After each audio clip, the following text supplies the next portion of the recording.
In the year 1347, a silent, deadly invader crept into Europe, a plague that would change the course of history. This invader was the Black Death, a lethal disease that arrived without warning, and within a few short years it had spread with a speed and ferocity that left millions dead. Its origins are traced back to Asia, possibly entering Europe through the bustling trade routes that connected these two continents. The culprit behind this devastation was a bacterium, Yersinia pestis. This microscopic killer hitched a ride on the fleas that infested rats, which were all too common in the cities and ships of the time. The disease they carried was no ordinary illness. It could manifest in three horrifying forms: bubonic, pneumonic, and septicemic, each one more deadly than the last. As the Black Death swept across Europe, it ripped through communities with terrifying speed.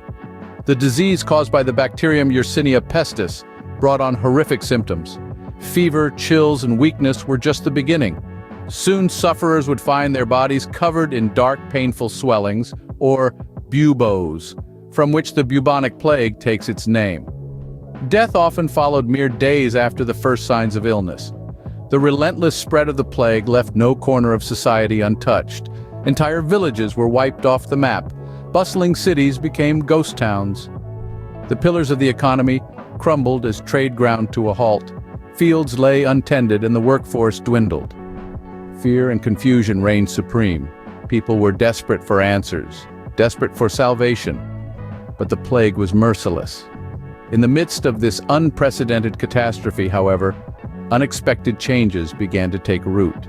The Black Death, for all its horror, became a catalyst for considerable societal and economic transformation.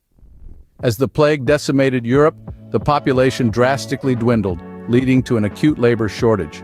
Suddenly, the surviving working class, the peasants, found themselves in an unexpected position of leverage.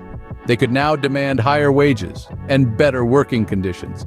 This shift in the balance of power marked a significant change in the social hierarchy of the time. The economic landscape of Europe was also reshaped. The sudden shortage of labor led to the abandonment of the manorial system, a key component of the feudal economy.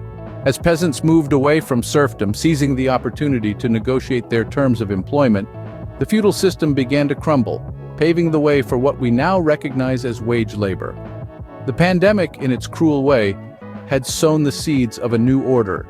In the aftermath, a dark cloud of mortality hung over Europe, inspiring a surge of artistic and literary expression.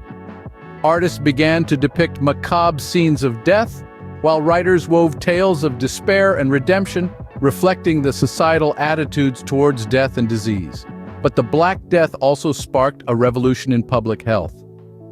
Faced with such a devastating crisis, authorities began to implement more organized measures to manage public health threats. Quarantines were enforced, hospitals were established, and cities started to clean up their streets, marking the beginning of modern epidemiology. The Black Death was a catalyst for change, prompting a shift in societal norms and practices.